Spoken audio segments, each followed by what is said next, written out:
Well, all right. Hello, everyone. Good morning, good afternoon, good evening, wherever you are in the world. Thank you so much for joining me. My name is Jason Levine, and it is great to be back here on Adobe Live.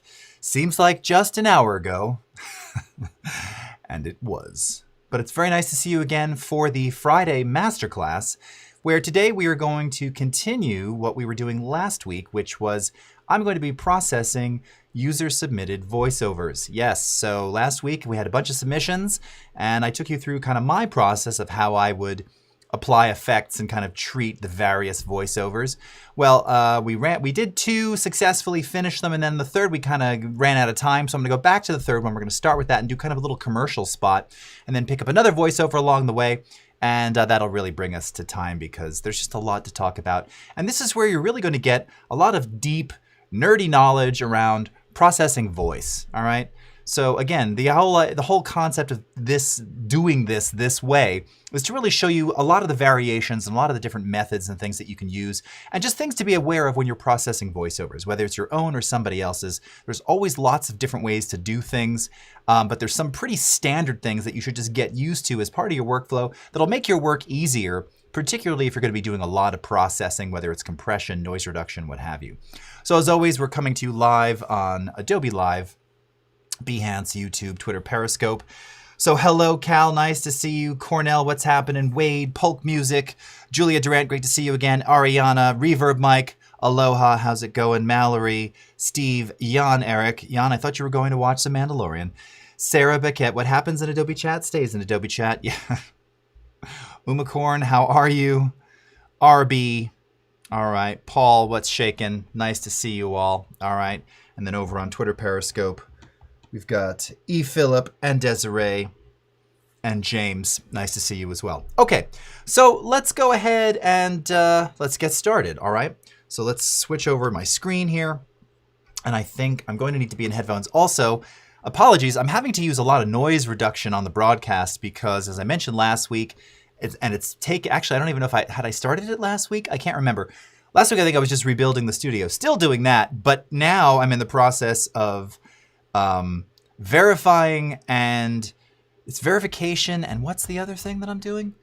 Verification and writing patterns, certifying. Oh yes, 30 terabytes on this new RAID configuration. Plus I've got another 12 terabyte drive connected to another one over here, copying data. So it's just this sea of whirring in this office right now. So apologies for that. I listened back to these voiceovers though. It shouldn't affect too much of what we're doing, but for my own voice and stuff, if you're hearing it sounding a little swishy swirly, that's why. So I hope by next week, all of this is done. Man, it's a real drag having hard drives go down, and I just got fed up with the last configuration I had for it wasn't even 2 years, and a 14 terabyte and a 12 terabyte RAID both died on the same day. All the data was backed up, but gosh, what a drag. So anyway, hopefully this is all taken care of and done, and everything in the studio will be back to normal by next week. So thank you for your patience, and I dig. Trust but verify, yes. What's up, Roy Evans from Albuquerque? Chris Thomas, how are you doing? Leafy, how are you? I should have worked on some of your voiceovers. I had those. Why didn't I just use it? Well, I would have asked you. What's up, Rodzilla? Great to see you, man. Also worth pointing out, we always see Robzilla in the chats here. You've seen Rob on Adobe Live. You've seen Rob at Max. You've seen Rob everywhere. Rob also co-designed one of my single covers, which you can find on Spotify, Apple Music, Google Play, Amazon, and everywhere that music is streamed or sold, entitled Retouch Me. And if you look at the cover art, there's this amazingly illustrated picture of my face. Notice I said amazingly illustrated. The illustration's amazing. I look okay, but it's so phenomenal. And that was all Rob. And he did it in conjunction with, in collab with Shauna X, who did all of the accoutrement on top of the beautiful illustration of my face. So thank you again for that, Rob.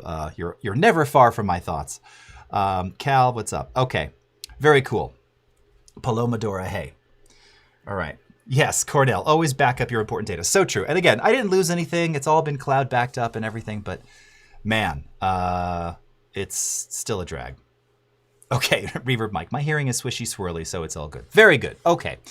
So we're going to start with this voiceover provided to me by a good friend of mine, Amy Ferrati. At Twitter, it's at Ames1217.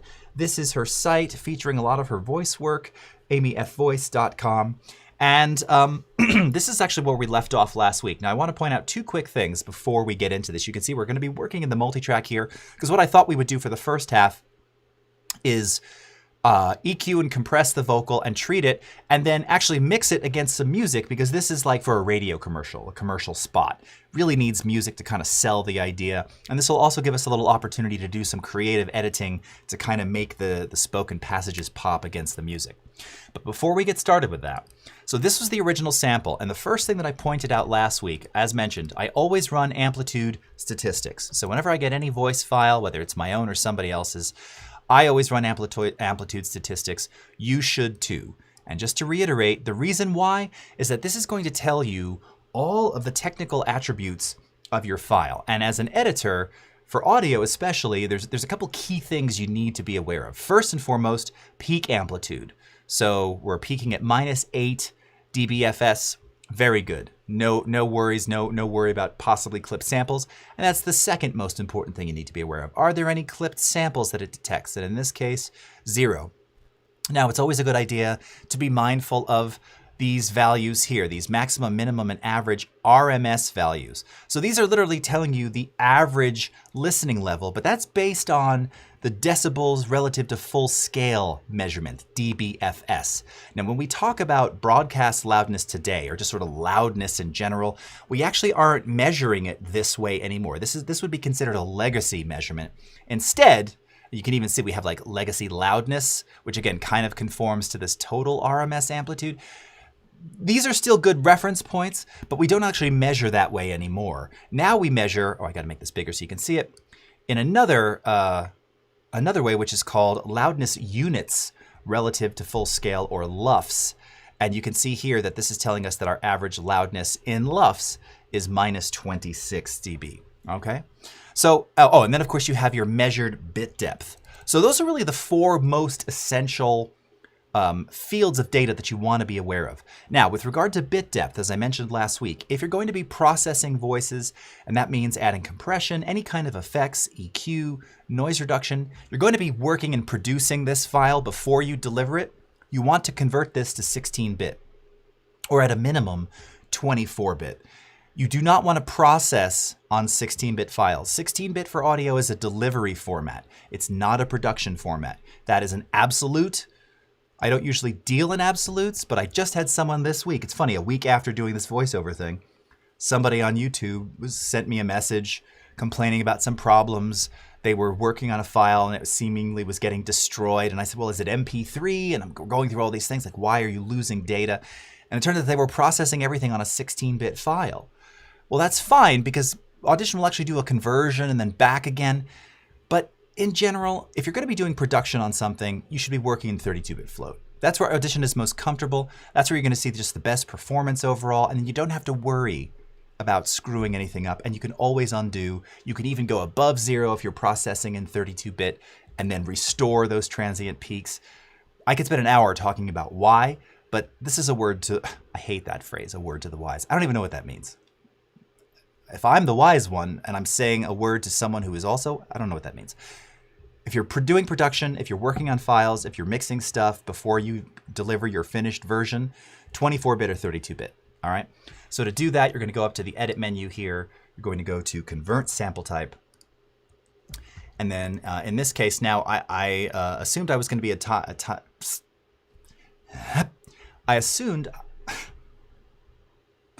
I assumed, really having difficulty speaking today, that I was going to be working with video with this file, so maybe some stock video. So I converted it to 48K. Otherwise, I would just leave the sample rate at 44.1. That would be fine. Channels, mono, it's already mono. Do not convert it to stereo. And then bit depth, 32. And you can see in here, you can go 8, 16, 24, 32. 32 is where you want to be if you're going to be processing inside of Audition, all right? So I've already done this. I already have a 32-bit version. And if you look down here, you can see 48K, 32-bit float, mono, okay? So it's all there. Very cool. Okay, so now that I've converted that, let's go into the multi-track here. Waiter, I'll have what Jason's having.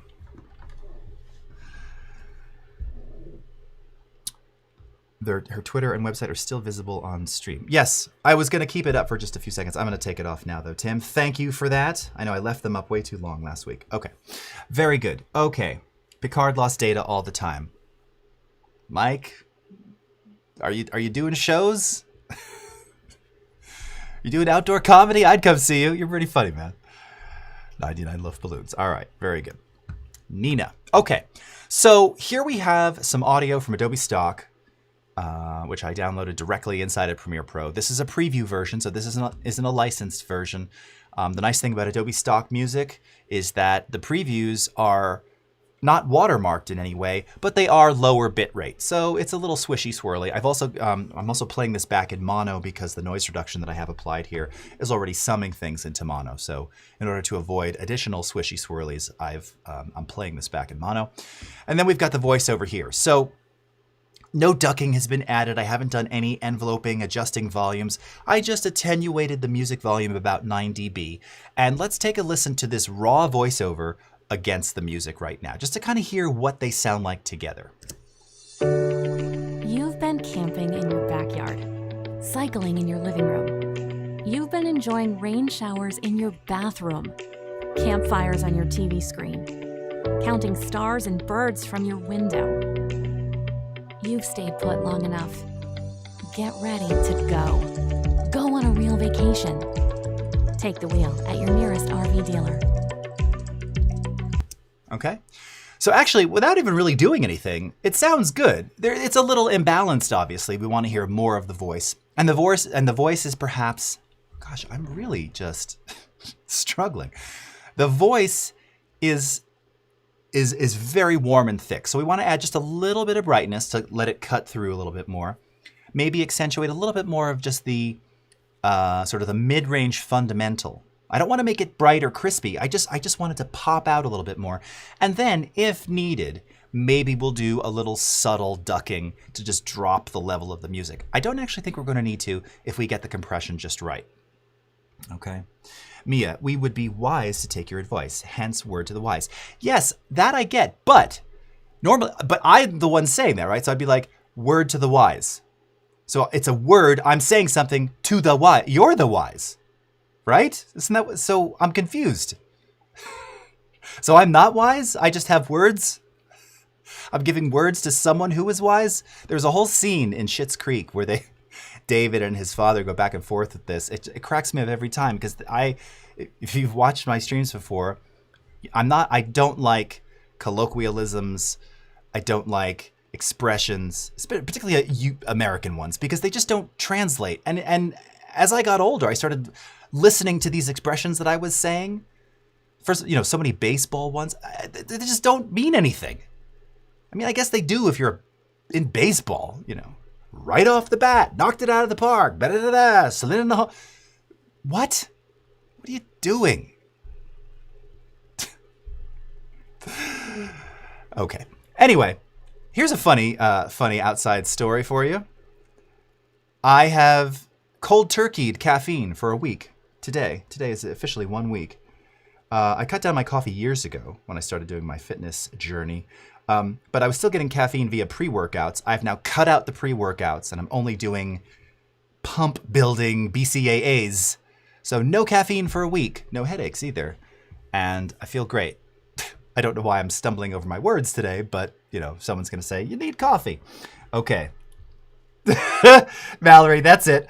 What's in a continental breakfast? It's a breakfast for people that travel the continent. Right. Yes, what's the other one? Oh, back from the salt mines? Just like two guys back from the mines? What does that mean? When people would go to the mines, for salt. What? Anyway, okay. I digress. Honestly, this community, this chat, so fun. We haven't done any audio yet, but thank you for the laughs. Okay, so let's start in with a little bit of compression. So we're going to go up to amplitude compression to modeled compressor. Now, I'm thinking that for something like this, the music is, it's fairly, it's very compressed, so it's not super dynamic. You can see it kind of gets louder when the drums kick in this section right over here on the right. But ultimately it's pretty even. So we don't need to use a massive amount of compression. I don't want to squeeze this. I don't want this to sound like, you know, an 80s radio broadcast per se, where just everything was just really super compressed. So for a typical voiceover at this kind of a pace, I've talked about this a lot. Again, if you want more details about compression, I highly recommend visiting my YouTube channel, Jason Levine Video, where I have a series called Audio 101. Episode 8 is on compression. Talks all about this. But a ratio of 3:1 is kind of a pretty standard way of just evening out some of those dynamic peaks. Okay, so like these kinds of things here, just kind of squeezing them to bring them back in range. And then at the same time, it's just going to allow us, assuming we add a little makeup gain, a little output gain, just to kind of thicken things up and make it just a little bit more present without, you know, so it's not too in your face, it's just more present. Now, I always start with the output gain at 0. Threshold, we're going to adjust dynamically, so we can leave that at 0. Attack time. Now, again, this is sort of a, it's I wouldn't say it's slow paced, but it's not fast. For things that are super fast, again, we talked about this last week, maybe you have an attack of 1 to 3 milliseconds. Maybe you have 0.3 milliseconds. Maybe you have a 0 millisecond attack, so it kicks in instantly. That sometimes is too aggressive. For something like this, I'm going to go with around 9 milliseconds for an attack. And then I want each of these little phrases to be fully immersed in compression. I don't want them to recover before the phrase is done. So we're going to go to around, I'm literally looking at how long she's speaking here. We're going to go to sort of just under half a second release time, okay? So now we're going to play this back. I'm going to start adjusting the threshold. And remember, I need to see at least 3 little red bars on this meter to know that I'm compressing properly, right? Threshold is the point at which compression begins, and that ratio means that for every 3 decibels you exceed that threshold, it's 1 dB at the output. So if you're not seeing at least 3 little red bars illuminate here, we are not compressing this, okay? So ideally we want to see about 3 to 4 so that we know we're just like constantly hitting it where we should, and then we'll know that threshold is set appropriately. All right, let's take a listen and let's do it. You've been camping in your backyard, cycling in your living room. You've been enjoying rain showers in your bathroom, campfires on your TV screen, counting stars and birds from your window. You've stayed put long enough. Get ready to go. Go on a real vacation. Take the wheel at your nearest RV dealer. Okay. Now, I don't know if you could hear when I was turning this on or off. You were hearing that it got a little quieter, right, when I kicked the compression in, and it went back to a little bit louder when I turned it off. And the reason for that is that we are squeezing this down. And if you noticed, we were kind of hitting that 6 decibels of gain reduction right here.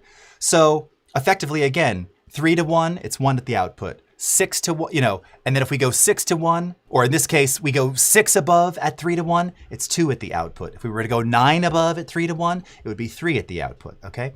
So you're hearing it squeeze down some of that volume. So we're losing a little bit of amplitude, which we want to make up. This is often referred to as makeup gain or output gain. I'm gonna play this now against the music so that I can bring this kind of into range where I think it needs to be. And I'm guessing we're probably gonna need somewhere almost doubling, about 6 to 8 dB of volume is my guess. So let's take a listen here. Let's bring the music back in, and here we go. You've been camping in your backyard, cycling in your living room. You've been enjoying rain showers in your bathroom, campfires on your TV screen, counting stars and birds from your window. You've stayed put long enough. Get ready to go. Go on a real vacation. Take the wheel at your nearest RV dealer. Okay. All right, so you can see now how it really sounds like that voiceover is kind of sitting right on top of the music. It's almost all there. And this is, again, it's well recorded. I happen to know the mic that Amy is using, and I know the signal chain, so it's clean. It's really good. It's really good sounding. It doesn't need a lot. We just need a little bit of EQ to give it a little bit of sparkle. Okay, just a little. We don't want to make it crunchy. And again, notice the compression, it doesn't make it sound like it's punching you in the face. It just feels like she's sitting there talking to you. And that's what you want with this kind of voiceover. Now, different styles, different deliveries dictate different types of processing.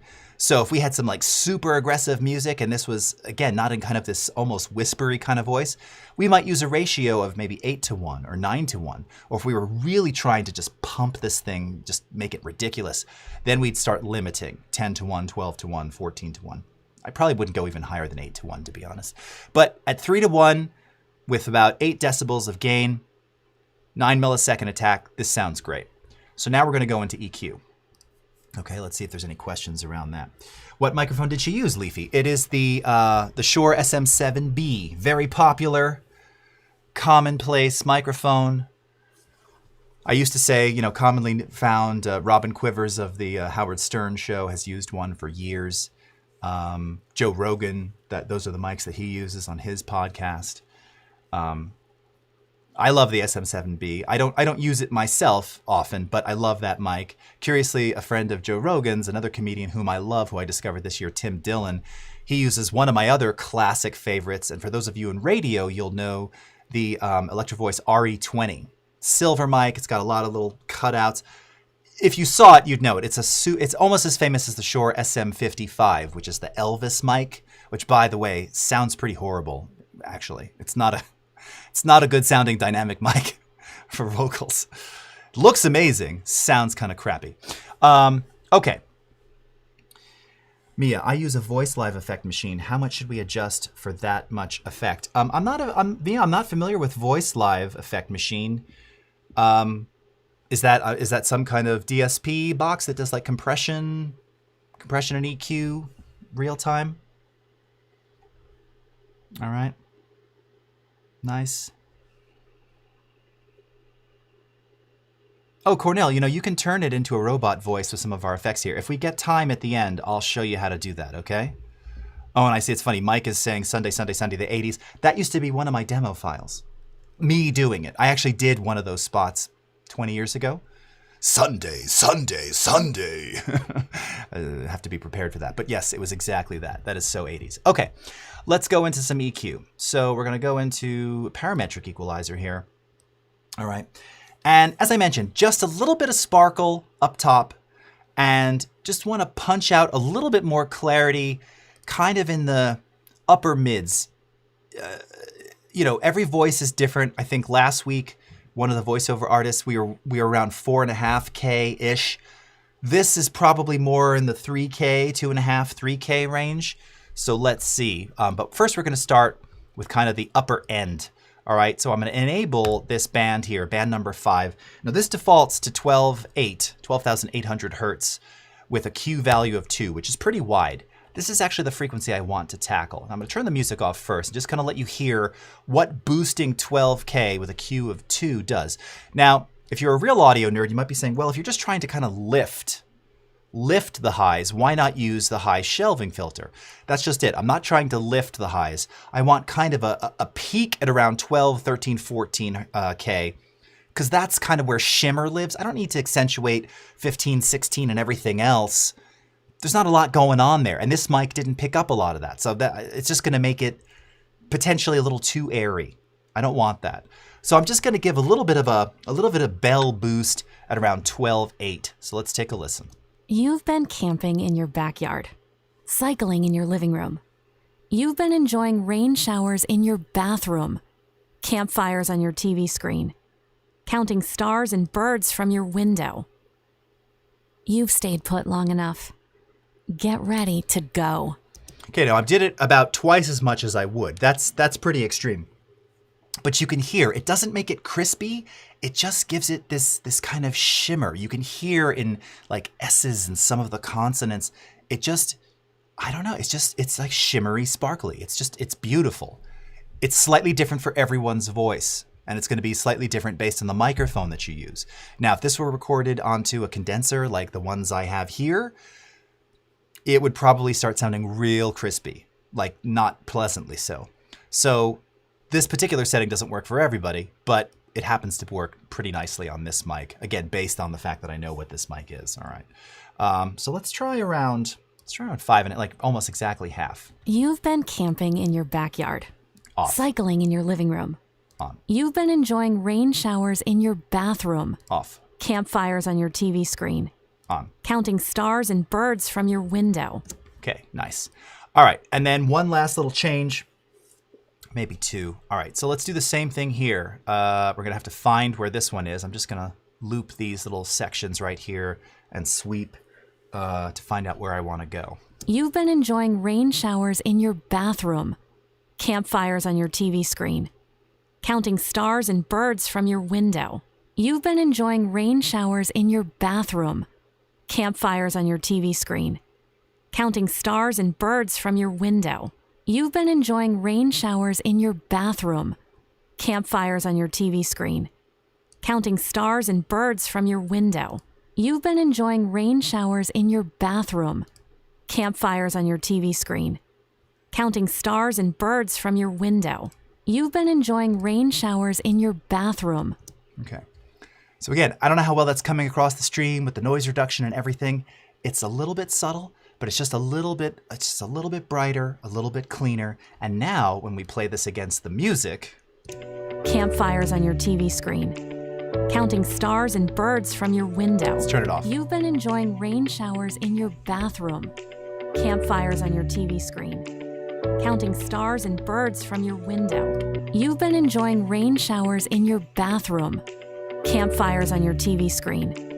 Counting stars and birds from your window. You've been enjoying rain showers in your bathroom. Campfires on your TV screen. Counting stars and birds from your window. Right. Is it coming through? Are you hearing it? You've been enjoying rain showers in your bathroom, Rob. That is correct. Lady boss. No, she is not judging you, I promise. Well, you won't see the change, Mehmet. You'll hear the change, but you'd have to listen carefully. All right. And again, it's making it a little bit harder with this noise reduction being applied. Oh, Mia, it's a pedal type voice effect machine. Oh, yeah. So, again, and I don't know what the parameters are on that. Like a compression pedal. It's just like a chain of things. There you're just kind of seasoning to taste. I mean, pedals, yes, there are rules for using them just like standard compressors, but typically you're using them slightly more, well, it depends on the signal chain, but a little more aggressively perhaps. They can still sound really nice. But again, always be mindful of I don't know if they have gain reduction metering or anything on there. If it's starting to sound a little too in your face, chances are you've got the threshold set too aggressively as well as the ratio set a little too high. I don't know if you have those kind of controls on there. Okay, so the EQ sounds really good. I think I might do maybe just one other little tweak here.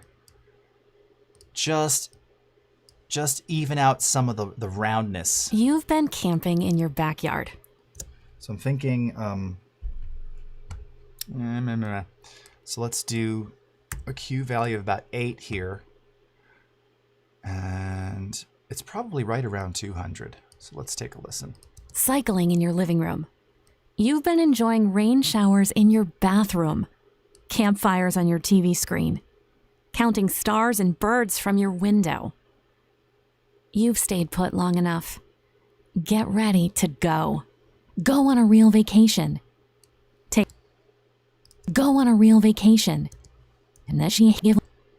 So you can see right here, I heard this 216, and notice there's this boost of that, right? And that's what I was hearing. It's almost sounds like a slight bubble. So again, I don't want to take out all of that. It's not bothersome, and it's only intermittently that mic was kind of accentuating that.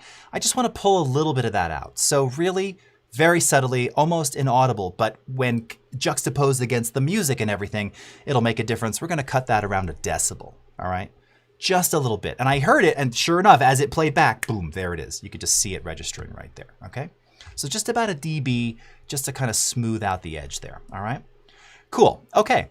So now what I want to do is rearrange the timing a little bit, because right here... Get ready to go. To go should be right here. To go. Like when those drums kick in. So we're going to do a little edit here. So I'm going to hit R for my razor tool. We're going to cut. We're going to cut. Go to my move tool, standard shortcut key V, and I'm going to line up go, which is right here, with the kick drum, which actually is a little bit further, like that. Notice it automatically applies this crossfade. We're just going to back that off. By the way, these are the on-clip non-destructive crossfade tools. Didn't talk about these this time, but we don't need any crossfading here. Okay, I might do a slight crossfade here at the ends because these were cuts, just so that we don't get any weird clicks or anything. But that would be the only reason for that. And let's see how that sounds now, timing-wise. Counting stars and birds from your window. You've stayed put long enough. Get ready to go. Go on a real vacation. Right? So much nicer. Get ready to go. Go on a real vacation. Take the wheel at your nearest RV dealer. Okay? Like a subtle shift suddenly made this whole thing like come to life, right? So you gotta, when you're mixing against music, particularly for voiceover spots, for like commercial spots like this, timing is everything, right? And I didn't even adjust. I just picked this tempo randomly, but like you can see, she's kind of hitting on the beats. She's taking a beat and she's hitting either on the upbeat or the downbeats here.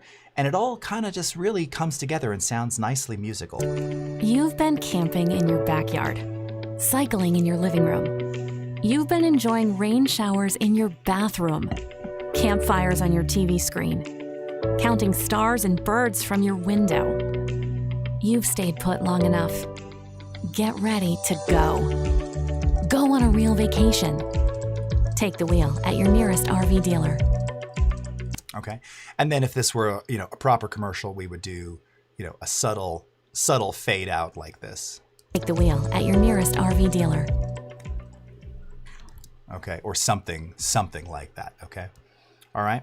So this sounds awesome. This sounds great. I'm totally happy with this. Now, again, one thing that we might do if we wanted to add a little ducking, I'm going to show you the easy way to do this. Meaning that we want to dip the music down a little. I don't think that we really need a lot, but if you want to do it, let me show you. So this is called the Essential Sound Panel. I've talked about this on stream before. This is basically a way to process audio if you're not an audio pro. Now you might think, well, why didn't you do this in the first place? Well, I've got a bunch of masterclasses and tutorials on this panel anyway. Also, I like manual control, right?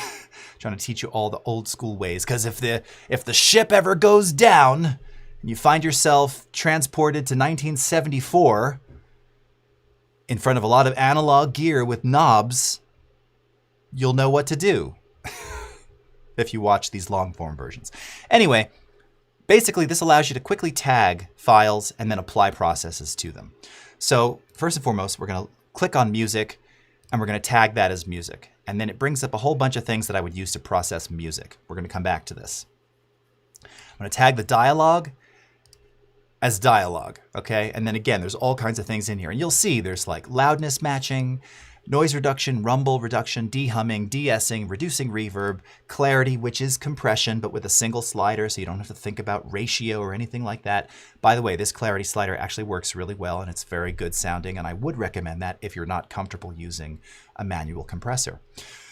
EQ, I don't love the EQ choices here, but they're okay. Enhanced speech, I'm going to tell you right now, again, do what you want. Don't use that. I've never found that to make anything better. Use it if you want. Experiment, play, have fun. It doesn't sound good to me, and it never has. Ask me how I really feel. Use what you like. I don't find that enhances anything. It just makes things crispy or boomy unnaturally so. And then creative is adding a little bit of reflectivity, a little bit of reverb. But we don't need any of that because we're going to click on music. And when I do that, you'll see that it brings up ducking, which again is the ability to automatically allow Audition to attenuate the volume of music against dialogue. So I'm going to enable ducking. I'm going to duck against dialogue, so you can duck against dialogue or music or sound effects or ambience or even non-tagged audio. And then you've got these three basic settings here: sensitivity, the amount of ducking, and the fade. So the sensitivity is like a threshold, how quickly it detects that it needs to duck the music down. The duck amount, 18 decibels. Now that's a lot, especially for something like this.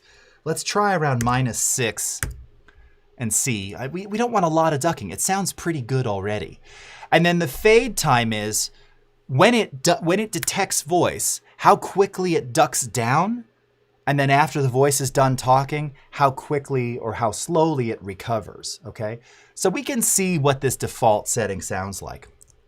Now, just by doing that, if we take a look, what you'll see is it draws this little envelope line, and it looks like it just ducked the whole thing. It didn't even ever recover, which means that either our fade time is too long or the sensitivity is a little bit too high.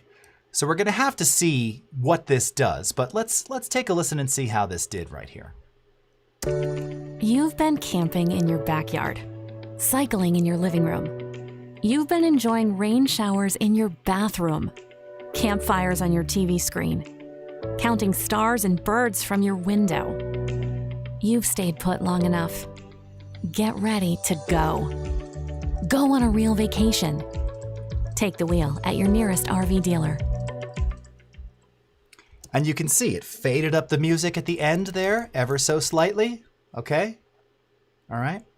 It had that little bump right here where there was slightly more space in between passages, and then the fade down right here. Now this is all pretty tight. You wouldn't want the music coming in between each of those sections. So that's actually doing exactly what it's supposed to. All right. Actually really nicely so. Okay. Now, just to kind of show you, if we went to that ducking of 18 decibels, now you can see that that line has moved. Here's what that would have sounded like. You've been camping in your backyard, cycling in your living room. I mean, it's nice, but it's way too much right now. It might sound good at the end. Take the wheel at your nearest RV dealer. Of course, we have the fade out there, but again, it's too much for this. We don't need it so dramatic, right? We just want it to just a little bit, you know? So maybe even 4 decibels down, okay? Just a hint. But again, if you've got a lot of spaced out dialogue, you know, you see this in narration and film. I started my life, you know, like everyone else. And then there's this ominous music comes in, but the music lingers without dialogue for a good 20 seconds. Yes, then you want it to fade back up and fill the sound space. And then the dialogue comes back in and you want it to fade back down. This is pretty consistent, right? I mean, it's 24 seconds. So there's not a lot. We wouldn't want this to duck in and out so much. I do like that it did this one little section right here, right before we get into the get up and go. Here's the other really cool thing. You have this checkbox here called Monitor Clip Changes. If you uncheck that, now you have fully manual control over the duck. So you can readjust the curve. You can, you know, if you wanted it to duck in and out of different sections, you can add your own points here. All right, we can duck the music up here, whatever it is you want to do. You have full manual control. But once you do that, now it's no longer using Sensei. So if you want it to use Sensei again, you're going to turn back on Monitor Clip Changes, okay? So, but it's really nice because you have fully manual control, but you can let Sensei analyze first, kind of get you most of the way there, and then you can tweak it manually if you so desire, all right? Really nice feature. Cool. All right. Couldn't we just adjust the music levels to our own liking? Oh yeah, absolutely. And that's what I was saying. I mean, I didn't even necessarily think I needed any ducking at all. So again, 4 decibels is very little. Just showing you that yes, I could have dropped the stock music another dB and a half if needed. I think it worked really well. The compression was set just right where the voice was just sitting there. It wasn't crowding the frequencies of the music, so they both kind of sounded equally loud, but the voice was sitting on top of it so that it was nice and clear. It's absolutely a choice of whatever sounds good. Uraola, so true, nice. Super interesting, Christopher, nice, okay, very cool. Knobs and no hair products, circa 1974.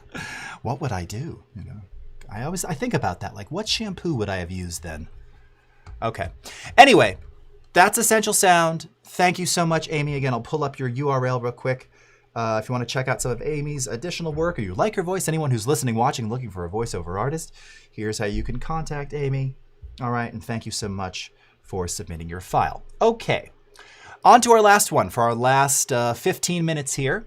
So this is provided to us by someone that many of you may know. He is an Adobe Master Trainer. He is a very cool technical guy, futurist, superhuman person, someone I like very much. His name is Maxim Jago, and he's also running something called the Creativity Conference, a virtual creative conference, not unlike Max. I don't know if it's a little bit later this year, beginning of next year. Anyway, here's the URL where you can check that out. Twitter @MaximJago. And he is also responsible for doing many of the Classroom in a Book series for Premiere Pro, among other Adobe products. So I'm not exactly sure what we're listening to here, but again, first thing that I do, now I look at this audio and I think, well, this looks good. I mean, he's really trying to capture every bit that we have when recording. Looks like there might be a couple of potentially clipped samples in there, but let's see. So again, Amplitude Statistics. All right, I practice what I preach, friends. I don't just tell you to run this for your health. It's really something you need to see, okay? So again, peak amplitude is 0, but as expected, it just, and just was like some short attack transient momentary. I mean, 3 clip samples is not a big deal, but again, I wouldn't deliver something with clip samples. So we're gonna fix that before we do anything else. Measured bit depth is 32, so this was obviously recorded into Audition, saved out of Audition as 32-bit, so we're good to go there. Average loudness, maximum is -8. Average loudness and LUFS, -20. So this kind of falls just outside of the quote-unquote broadcast standard, where we'd want this somewhere between -23 and -24 LUFS. But otherwise, great. Okay. Now, as I mentioned the other day, if we wanted to find out exactly where that clip sample was, although I'm pretty sure we already know where it is, if I click on this little pin icon here, we can see right there. Now, for something like this, and you can see that that sample is going right up to 0. We could actually just take this, select that single transient attack of the waveform, and I usually recommend dropping it down 3 dB. Here's why, because when I release this, it's actually going to recorrect itself and it'll get a little louder. Watch what happens. Oh, just a little. Actually, I didn't do it so much that time. It was minimal. So usually go down around 2 to 3 dB, because sometimes you'll see, especially if the peak is 50 to 100 samples or more above 0, you'll see it kind of redraw and recorrect, and it'll get a little bit louder. In this case, because it was literally just a few samples, we didn't really see any significant difference there. And then we're going to go to this one over here as well. All right, and you can see this actually exceeded 0 right there. And this is what I'm talking about working in 32-bit float. By doing this, you saw it jump a little bit. Again, we're getting really technical here, but if this were destroyed, okay, in other words, if this were a 16-bit file and we went over 0 dB digitally, this would be flat. This would be a flat line. And then if I reduced the amplitude, it would still be a flat line. There's no repairing that in the 16-bit domain. And if it was captured that way, it's gone. In 32-bit, however, you can see that we were able to attenuate. All is good. It's not clipped. It's not distorted. Rerun the scan here, and we're clean. Okay. Now, the other thing for processing, this is also pretty loud. I mentioned this the other day. I will typically just normalize everything down somewhere between -3 and -6. Let's just do -3. All right. And normalization, again, for those of you chiming in, I always get questions. Why use normalize? What is normalize? Normalize looks at the loudest peak of your audio, which in this case was -0.3 decibels, so 0.3 of a dB below 0. And then based on whatever value, in this case I said -4, it attenuates that loudest peak 4 or by X number of decibels down. So in this case, it was at 0.31. I said normalize to -4, so it went down -3.7 dB. Okay. Globally, we're not affecting the dynamic range, the dynamics of the performance. I didn't compress or limit anything. It looks at the loudest peak and it says, okay, raise or attenuate everything by a prescribed amount. So I just attenuated everything by 3.7 decibels effectively, okay? Just so that I have a little bit of headroom to work with. All right, let's take a listen to this and hear what this sounds like. I'll clear Maxim's name off of there. Here we go. Introduction. We live in an era of unprecedented change. Scientific progress is accelerating, and we are at an important tipping point, one where it is no longer possible for any single person to have a grasp of all the latest developments in any major industry. Some years ago, we passed another important threshold. Okay. So, again, really nice, clean sounding voiceover. Now, when I get something like this, again, I start looking at the quiet spots, and I can see there's a little bit of noise in there. And as you know, this is where I will then go into the spectral frequency display. Now, while it's not super audible on stream, okay, what you can see is that there's a pretty consistent noise down at around, it looks to be the fundamental between like 60 and 80 hertz. See that? Anytime you see something that is perfectly linear, and I don't know if you're hearing it, it's low amplitude. It's hum, okay? So what have I told you? If you see that, you hear that, we need to get rid of that. We're not going to leave that in there because that will greatly affect processing. So we need to fix that, okay? Now there's lots of different ways to fix it. You can try something like, you know, the de-hummer. You could use a notch filter. I don't recommend those, however, and here's why. Because this particular hum overlaps the fundamentals of his voice, right? So we were talking about this last week. Remember when we were working on Eve's voice? And the fundamental of hers was somewhere in the 120, 140 range. We never even saw any yellow. Remember, color is amplitude. So in this case, the more yellow, the louder the amplitude at that particular frequency. We saw her vocals starting about there. So I remember there was some hum. We got rid of all that low end. It was some subsonic noise. It didn't affect anything. If we were to run a de-hummer or a notch filter at 60 or 80 hertz, it's going to take out some of this low-end goodness. And we don't want that. We don't want to change the sound of his voice. We just want to get rid of this stupid hum. So I'm going to select the hum here by itself. Take a listen. Make sure there's nothing else in there. Okay. And we're going to capture a noise print. All right. Let's go into noise reduction process. Kyle Webster's in the house. Attenuate, that's an A+ word. We were just going over words like that with my 13-year-old last night for some test. And actually, that word was among his words for some weird reason. It wasn't for a spelling test. It was for some subject he's studying. I was like, oh, attenuate. I say that all the time. It's related to audio. We started getting into it. And he's like, oh, Dad, that's a cool word. All right, anyway, it was a proud dad moment. All right. We've selected the entire file.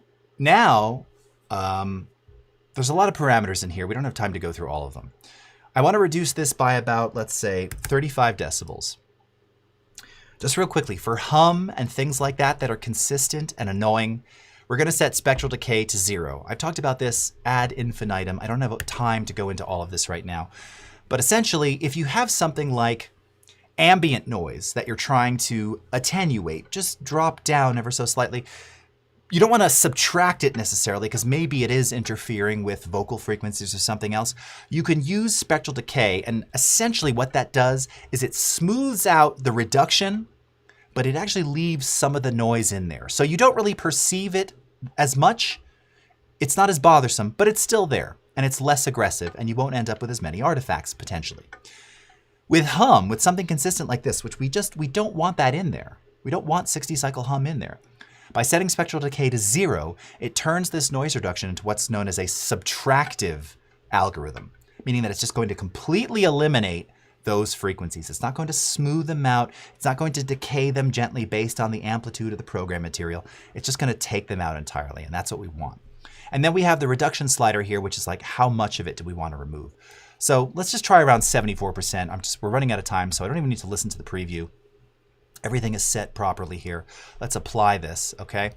And it did a pretty good job. And you can see it just lowered the amplitude of that hum, but it didn't touch any of this. And you can see in some area, like it was pretty bad right here. I don't know why it was like coming in and out. And it's again, minus 57, that's fine now. We're not gonna hear that. But look at all these other sections. It's gone. It's completely eliminated. We got a little bit of it here. That sounds like something on his desk. Technologies. Building the machine. Like something was sliding. So I might even take another sample.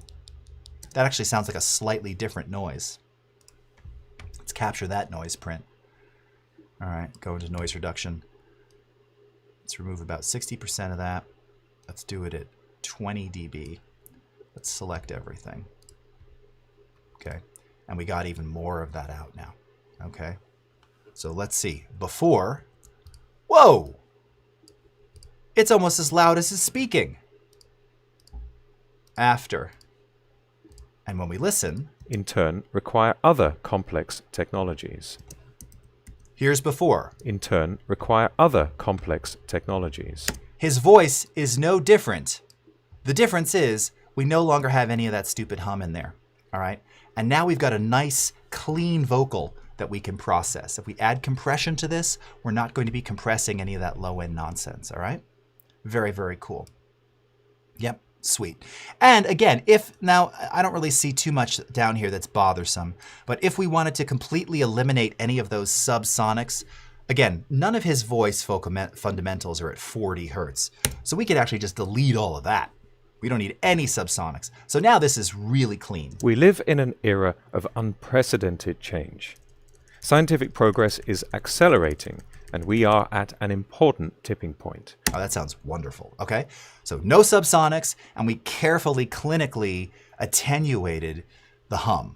And we had to do 2 passes because there was 2 different styles, and it never affected the low-end fundamentals. Woohoo! Now, if you use something like the automatic denoiser, and you focus on low frequencies, will that do the same thing?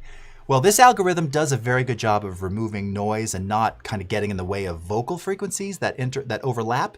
However, because it's doing live detection, it's a little more aggressive, and while in general it's less artifacty sounding than the other process that I used, for something like this where it's really confined to a very specific range and it changes over time, this one doesn't work as well. You just have to try. I know this from using this one a million times. Sometimes it really shocks me and surprises me. But for something clinical like this, I mean, we were able to literally just take this out. I mean, look, it's gone. Look at how much of this crap was there before. You could see so much of it. Gone. All right. So the old school manual reduction is really, it still does things that you just can't do with a lot of the automatic algorithms. This is the way, Robzilla. Kill the mic rumbled. And that's another one too. Now again, that's great, except that's going to, again, and I think we have it as a logarithmic curve, or is it linear? I can't remember. From 100 to 80 hertz, it's going to slice. So that one might be a little destructive to run over this entire file. Even though the bottom fundamental is 80, we're kind of right at the edge there. So be careful with that one. Again, I use that more for plosives than a global application, but that can work too. And for like the vocal the other day, Eve's vocal, where her fundamental didn't start until 110 hertz, perfect. Use Kill the Mic Rumble. Excellent. Stars for Reverb Mic. All right. Nice, Wade. Okay, look, we've only got another minute here. So overall, this is really even. Some years ago, So in terms of compression, if I were to do something with this, again, I would go very, very subtle. 2.5 to 1. Again, I'd probably do about a 9 millisecond attack. Let's do a release of 250. And then let's see what kind of threshold we need here. Past another important threshold. We established that we now regularly use technology that no human being could create within a single lifetime. For example, a single human could not create a modern car from scratch. This theory may seem counterintuitive. Surely a person could assemble. Okay. So you could just see we kind of took some of the edge off of some of those peaks. There's a few that still kind of snuck by, all right? but overall we just kind of beefed everything up and smoothed it out. If we wanted to level everything off, you can see that mostly everything is not really exceeding -6. We've just got a couple of there. This is where you can use something like hard limiter at around -6, just to lop off those peaks, just to make it super even. It's not going to change the overall dynamics of the sound nor the loudness, but it's just going to even things out so that you're at an absolute level here. And then again for EQ, scientific progress is accelerating. it's really nice. I might come into something like our parametric and just do, once again, just a little bit of brightness, just add a little bit. And for something like this, I might even consider going to around, say, let's do like 12K, and let's do a shelving filter here. And we are at an important tipping point, one where it is no longer possible for any single person to have a grasp of all the latest developments in any major industry. Some years ago, we passed another important threshold. We established that we now regularly use technology. Okay, so a very subtle change there, but something that's super nice. Unfortunately, friends, that's all the time I have, so thank you so much for watching. We've got the DCC coming up just after this, so stick around. Have a great rest of your morning, afternoon, evening, wherever you are in the world, and we'll see you again next time. Thanks, everybody, for watching. Take care. Bye-bye.